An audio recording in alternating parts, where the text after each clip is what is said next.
ಆಕಾಶವಾಣಿ ಪ್ರದೇಶ ಸಮಾಚಾರ ಓದುತ್ತಿರುವವರು ಶ್ರೀಧರ್ ಹೆಗಡೆ ಭದ್ರನ್.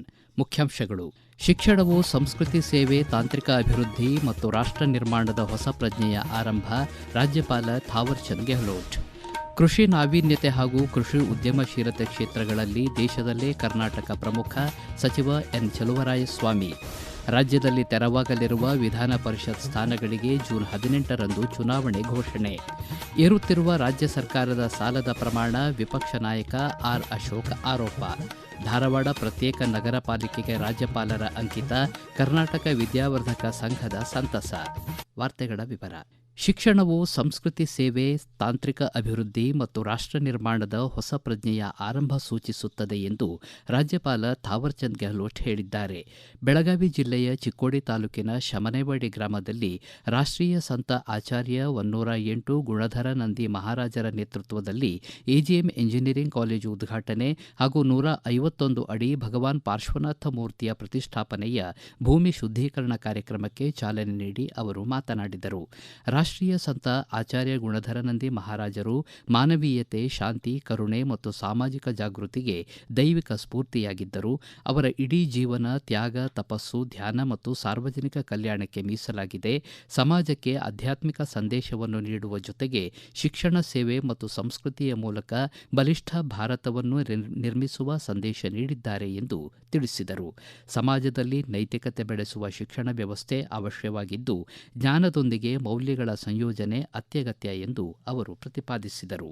ಕರ್ನಾಟಕ ಕೃಷಿ ನಾವೀನ್ಯತೆ, ಕೃಷಿ ಉದ್ಯಮಶೀಲತೆ ಹಾಗೂ ಸುಸ್ಥಿರ ಕೃಷಿ ಕ್ಷೇತ್ರಗಳಲ್ಲಿ ದೇಶದಲ್ಲೇ ಪ್ರಮುಖ ರಾಜ್ಯವಾಗಿ ಗುರುತಿಸಿಕೊಂಡಿದೆ ಎಂದು ಕೃಷಿ ಖಾತೆ ಸಚಿವ ಎನ್ ಚಲುವರಾಯಸ್ವಾಮಿ ಹೇಳಿದ್ದಾರೆ. ಬೆಂಗಳೂರು ಜಿಕೆವಿಕೆ ಆವರಣದಲ್ಲಿ ನಡೆದ ಅಗ್ರಿ ಸ್ಟಾರ್ಟ್ಅಪ್ ಕಾನ್ಕ್ಲೇವ್ ಕಾರ್ಯಕ್ರಮದಲ್ಲಿ ಭಾಗವಹಿಸಿದ ಅವರು ಕೃಷಿ ಕ್ಷೇತ್ರದ ನವೀನತೆ, ತಂತ್ರಜ್ಞಾನ ಆಧಾರಿತ ಬೆಳವಣಿಗೆ ಹಾಗೂ ಭವಿಷ್ಯದ ಕೃಷಿ ದಿಕ್ಸೂಚಿಗಳ ಕುರಿತು ಮಾತನಾಡಿದರು. ರಾಜ್ಯದಲ್ಲಿರುವ ಪ್ರಮುಖ ಕೃಷಿ ವಿಶ್ವವಿದ್ಯಾನಿಲಯಗಳು, ಸಂಶೋಧನಾ ಸಂಸ್ಥೆಗಳು, ಸ್ಟಾರ್ಟ್ಅಪ್ಗಳು, ಇನ್ಕ್ಯುಬೇಷನ್ ಕೇಂದ್ರಗಳು ಹಾಗೂ ಪ್ರಗತಿಪರ ರೈತರ ಬಲಿಷ್ಠ ಜಾಲವು ತಂತ್ರಜ್ಞಾನ ಆಧಾರಿತ ಕೃಷಿ ಪರಿವರ್ತನೆಗೆ ಬಲ ನೀಡುತ್ತಿದೆ ಎಂದು ತಿಳಿಸಿದರು. ಇಂದಿನ ಯುವಕರು ಹಾಗೂ ಕೃಷಿ ಪದವೀಧರರು ಕೇವಲ ಉದ್ಯೋಗ ಹುಡುಕುವವರಾಗದೆ ಉದ್ಯೋಗ ಸೃಷ್ಟಿಕರ್ತರಾಗಬೇಕು ಎಂಬುದು ಕಾಲದ ಅಗತ್ಯ ಎಂದು ಸಚಿವರು ಅಭಿಪ್ರಾಯಪಟ್ಟರು. ಜೂನ್ 26ರಂದು ತೆರವಾಗಲಿರುವ ಪರಿಷತ್ನ 7 ಸ್ಥಾನಗಳಿಗೆ ಜೂನ್ 18ರಂದು ಚುನಾವಣೆ ಘೋಷಣೆಯಾಗಿದೆ. ಕಾಂಗ್ರೆಸ್ನ 3, ಬಿಜೆಪಿಯ 3, ಜೆಡಿಎಸ್ನ 1 ಸದಸ್ಯರ ಅವಧಿ ಜೂನ್ನಲ್ಲಿ ಮುಕ್ತಾಯಗೊಳ್ಳಲಿದೆ. ಜೂನ್ 1ರಂದು ಅಧಿಸೂಚನೆ ಪ್ರಕಟಗೊಳ್ಳಲಿದ್ದು, ನಾಮಪತ್ರ ಸಲ್ಲಿಕೆಗೆ ಜೂನ್ 8 ಕೊನೆಯ ದಿನ. ಜೂನ್ 9ರಂದು ನಾಮಪತ್ರ ಪರಿಶೀಲನೆ ನಡೆಯಲಿದ್ದು, ನಾಮಪತ್ರ ಹಿಂಪಡೆಯಲು ಜೂನ್ 11ರಂದು ಕೊನೆಯ ದಿನವಾಗಿದೆ. ಮತದಾನ ಜೂನ್ 18ರಂದು ನಡೆಯಲಿದ್ದು, ಅಂದೇ ಫಲಿತಾಂಶ ಪ್ರಕಟಗೊಳ್ಳಲಿದೆ. ಬಿಕೆ ಹರಿಪ್ರಸಾದ್, ನಾಜೀರ್ ಅಹಮದ್, ತಿಪ್ಪಣ್ಣ, ಪ್ರತಾಪ್ ಸಿಂಹನಾಯಕ್, ಎನ್ ನಾಗರಾಜು, ಸುನೀಲ್ ವಲ್ಯಾಪುರೆ ಮತ್ತು ಗೋವಿಂದರಾಜು ಅವರ ಅಧಿಕಾರಾವಧಿ ಜೂನ್ನಲ್ಲಿ ಮುಕ್ತಾಯಗೊಳ್ಳಲಿದೆ.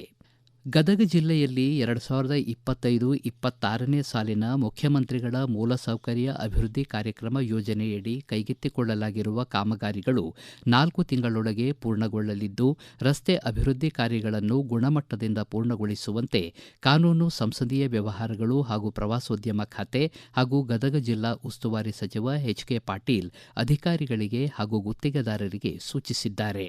ಗದಗ ಬೆಟಗೇರಿ ನಗರದ 3 ವಿಭಾಗಗಳಲ್ಲಿ ರಸ್ತೆ ಅಭಿವೃದ್ಧಿ ಕಾಮಗಾರಿಗೆ ಭೂಮಿ ಪೂಜೆ ನೆರವೇರಿಸಿ ಅವರು ಮಾತನಾಡಿದರು.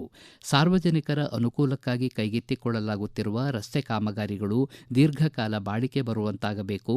ಕಾಮಗಾರಿಯ ಪ್ರತಿಯೊಂದು ಹಂತದಲ್ಲೂ ಲೋಕೋಪಯೋಗಿ ಇಲಾಖೆ ಅಧಿಕಾರಿಗಳು ನಿಗಾ ವಹಿಸಬೇಕು. ಗುಣಮಟ್ಟದಲ್ಲಿ ಯಾವುದೇ ರಾಜಿಯಾಗಬಾರದು ಎಂದು ಸಚಿವ ಎಚ್.ಕೆ. ಪಾಟೀಲ್ ತಿಳಿಸಿದರು. ಈಗ ಪ್ರಕಟಣೆ, ಬಳಿಕ ಪ್ರದೇಶ ಸಮಾಚಾರ ಮುಂದುವರಿಯುವುದು. ನಮ್ಮ ಎಲ್ಲಾ ರಾಷ್ಟ್ರೀಯ ವಾರ್ತೆಗಳು ಹಾಗೂ ಪ್ರದೇಶ ಸಮಾಚಾರ ಈಗ ಆಕಾಶವಾಣಿ ನ್ಯೂಸ್ ಕನ್ನಡ ಯೂಟ್ಯೂಬ್ ಚಾನೆಲ್ನಲ್ಲಿ ಲಭ್ಯ.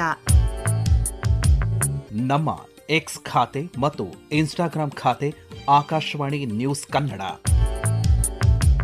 ಹೆಚ್ಚಿನ ಮಾಹಿತಿಗಾಗಿ ನಮ್ಮ ಫೇಸ್ಬುಕ್ ಖಾತೆ AIR ಕನ್ನಡ ನ್ಯೂಸ್ ಅನುಸರಿಸಿ.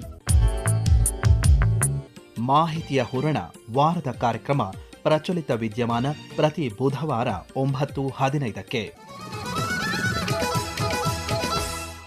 ಪ್ರದೇಶ ಸಮಾಚಾರ ಕೇಳುತ್ತಿದ್ದೀರಿ. ರಾಜ್ಯ ಸರ್ಕಾರದ ಸಾಲದ ಪ್ರಮಾಣ 7 ಲಕ್ಷ ಕೋಟಿ ರೂಪಾಯಿ ದಾಟುತ್ತಿದ್ದು, ಮುಖ್ಯಮಂತ್ರಿ ಸಿದ್ದರಾಮಯ್ಯ ಅಧಿಕಾರ ತ್ಯಜಿಸುವ ವೇಳೆಗೆ ಅದು 10 ಲಕ್ಷ ಕೋಟಿ ತಲುಪಲಿದೆ ಎಂದು ವಿಪಕ್ಷ ನಾಯಕ ಆರ್ ಅಶೋಕ್ ಆರೋಪಿಸಿದ್ದಾರೆ. ಹಾಸನದಲ್ಲಿ ಸುದ್ದಿಗೋಷ್ಠಿಯಲ್ಲಿ ಮಾತನಾಡಿದ ಅವರು, ಕೆಸಿ ರೆಡ್ಡಿ ಕಾಲದಿಂದ ಬಸವರಾಜ ಬೊಮ್ಮಾಯಿ ಸರ್ಕಾರದವರೆಗೆ ಒಟ್ಟು ಶೇಕಡಾ 47ರಷ್ಟು ಸಾಲ ಮಾಡಲಾಗಿತ್ತು. ಆದರೆ ಕಳೆದ 3 ವರ್ಷಗಳಲ್ಲಿ ಕಾಂಗ್ರೆಸ್ ಸರ್ಕಾರವೇ ಶೇಕಡಾ 53ರಷ್ಟು ಸಾಲ ಮಾಡಿದೆ ಎಂದು ಟೀಕಿಸಿದರು.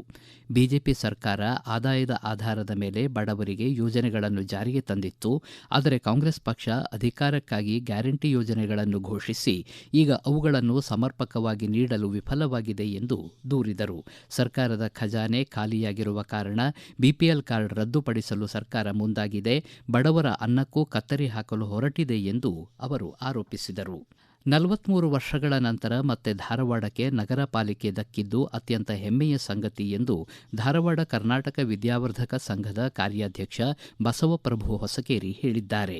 ರಾಜ್ಯಪಾಲರು ಧಾರವಾಡ ಪ್ರತ್ಯೇಕ ನಗರ ಪಾಲಿಕೆ ಪ್ರಸ್ತಾವನೆಗೆ ಅನುಮೋದನೆ ನೀಡಿರುವ ವಿಷಯ ತಿಳಿದು ಕರ್ನಾಟಕ ವಿದ್ಯಾವರ್ಧಕ ಸಂಘ ತುರ್ತು ಕಾರ್ಯಕಾರಿ ಸಮಿತಿ ಸಭೆ ನಡೆಸಿ ಸರ್ಕಾರಕ್ಕೆ, ರಾಜ್ಯಪಾಲರಿಗೆ ಹಾಗೂ ಅವಳಿ ನಗರದ ಜನಪ್ರತಿನಿಧಿಗಳಿಗೆ ಕೃತಜ್ಞತೆ ಸಲ್ಲಿಸಿತು.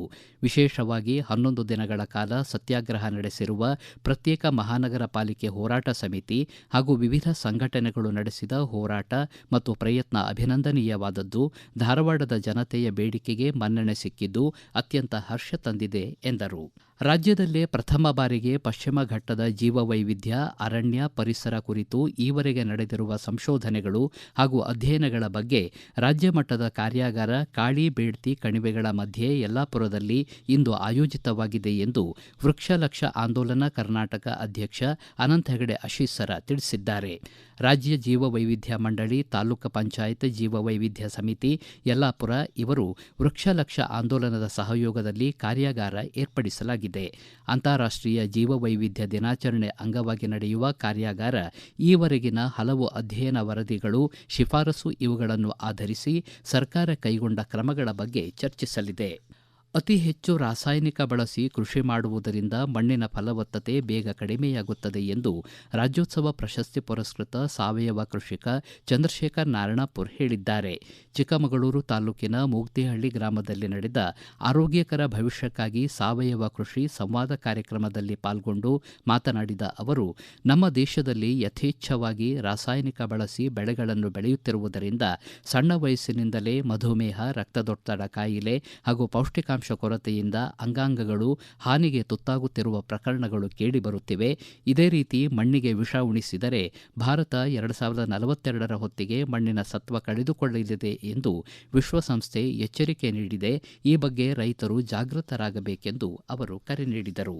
ಕೋಲಾರ ಜಿಲ್ಲೆಯಲ್ಲಿ ಮಾದಕ ವಸ್ತುಗಳ ಹಾವಳಿಯನ್ನು ಬೇರು ಸಹಿತ ಕಿತ್ತು ಹಾಕಲು ಜಿಲ್ಲಾಡಳಿತ ಕ್ರಮ ವಹಿಸಿದ್ದು, ನಗರ ಪ್ರದೇಶಗಳಲ್ಲಿನ ಖಾಲಿ ನಿವೇಶನಗಳಲ್ಲಿ ಗಾಂಜಾ ಗಿಡಗಳು ಕಂಡುಬಂದರೆ ನೇರವಾಗಿ ಆಯಾ ನಿವೇಶನಗಳ ಮಾಲೀಕರ ವಿರುದ್ಧವೇ ಕ್ರಿಮಿನಲ್ ಪ್ರಕರಣ ದಾಖಲಿಸಲಾಗುವುದು ಎಂದು ಜಿಲ್ಲಾಧಿಕಾರಿ ಡಾಕ್ಟರ್ ಎಂಆರ್ ರವಿ ಕಟ್ಟುನಿಟ್ಟಿನ ಎಚ್ಚರಿಕೆ ನೀಡಿದ್ದಾರೆ. ರಾಷ್ಟ್ರೀಯ ಮಾದಕ ವಸ್ತು ಸಮನ್ವಯ ಪೋರ್ಟಲ್ ಸಮಿತಿ ಸಭೆಯಲ್ಲಿ ಡ್ರಗ್ಸ್ ನಿಯಂತ್ರಣ ಕುರಿತು ವಿವಿಧ ಇಲಾಖೆಗಳ ಪ್ರಗತಿ ಪರಿಶೀಲನಾ ಸಭೆ ನಡೆಸಿ ಅವರು ಮಾತನಾಡಿದರು. ಅಲ್ಪಸಂಖ್ಯಾತರ ಅಭಿವೃದ್ಧಿಗಾಗಿ ಪ್ರಧಾನಮಂತ್ರಿಯವರ 15 ಅಂಶಗಳ ಕಾರ್ಯಕ್ರಮಗಳನ್ನು ಕಾಲಮಿತಿಯೊಳಗೆ ತಲುಪಿಸಬೇಕು ಹಾಗೂ ಕಾರ್ಯಕ್ರಮದ ಪರಿಣಾಮಕಾರಿ ಅನುಷ್ಠಾನಕ್ಕೆ ಎಲ್ಲ ಇಲಾಖೆಯ ಅಧಿಕಾರಿಗಳು ಆದ್ಯತೆ ನೀಡಬೇಕು. ಯೋಜನೆಗಳ ಅನುಷ್ಠಾನದಲ್ಲಿ ಯಾವುದೇ ನಿರ್ಲಕ್ಷ್ಯ ಬೇಡ ಎಂದು ಕರ್ನಾಟಕ ರಾಜ್ಯ ಅಲ್ಪಸಂಖ್ಯಾತರ ಆಯೋಗದ ಅಧ್ಯಕ್ಷ ಯು ನಿಸಾರ್ ಅಹಮದ್ ತಿಳಿಸಿದ್ದಾರೆ. ಮಂಡ್ಯದಲ್ಲಿ ಜಿಲ್ಲಾ ಮಟ್ಟದ ಪ್ರಧಾನಮಂತ್ರಿಗಳ ಹೊಸ 15 ಅಂಶಗಳ ಕಾರ್ಯಕ್ರಮಕ್ಕೆ ಸಂಬಂಧಿಸಿದ ಜಿಲ್ಲಾ ಮಟ್ಟದ ಅಧಿಕಾರಿಗಳೊಂದಿಗೆ ಪ್ರಗತಿ ಪರಿಶೀಲನಾ ಸಭೆಯಲ್ಲಿ ಅಧ್ಯಕ್ಷತೆ ವಹಿಸಿ ಅವರು ಮಾತನಾಡಿದರು. ಕೊನೆಯಲ್ಲಿ ಮತ್ತೊಮ್ಮೆ ಮುಖ್ಯಾಂಶಗಳು. ಶಿಕ್ಷಣವು ಸಂಸ್ಕೃತಿ ಸೇವೆ, ತಾಂತ್ರಿಕ ಅಭಿವೃದ್ಧಿ ಮತ್ತು ರಾಷ್ಟ್ರ ನಿರ್ಮಾಣದ ಹೊಸ ಪ್ರಜ್ಞೆಯ ಆರಂಭ, ರಾಜ್ಯಪಾಲ ಥಾವರ್ ಚಂದ್ ಗೆಹ್ಲೋಟ್. ಕೃಷಿ ನಾವೀನ್ಯತೆ ಹಾಗೂ ಕೃಷಿ ಉದ್ಯಮಶೀಲತೆ ಕ್ಷೇತ್ರಗಳಲ್ಲಿ ದೇಶದಲ್ಲೇ ಕರ್ನಾಟಕ ಪ್ರಮುಖ, ಸಚಿವ ಎನ್ ಚಲುವರಾಯಸ್ವಾಮಿ. ರಾಜ್ಯದಲ್ಲಿ ತೆರವಾಗಲಿರುವ ವಿಧಾನ ಪರಿಷತ್ ಸ್ಥಾನಗಳಿಗೆ ಜೂನ್ 18ರಂದು ಚುನಾವಣೆ ಘೋಷಣೆ. ಏರುತ್ತಿರುವ ರಾಜ್ಯ ಸರ್ಕಾರದ ಸಾಲದ ಪ್ರಮಾಣ, ವಿಪಕ್ಷ ನಾಯಕ ಆರ್ ಅಶೋಕ್ ಆರೋಪ.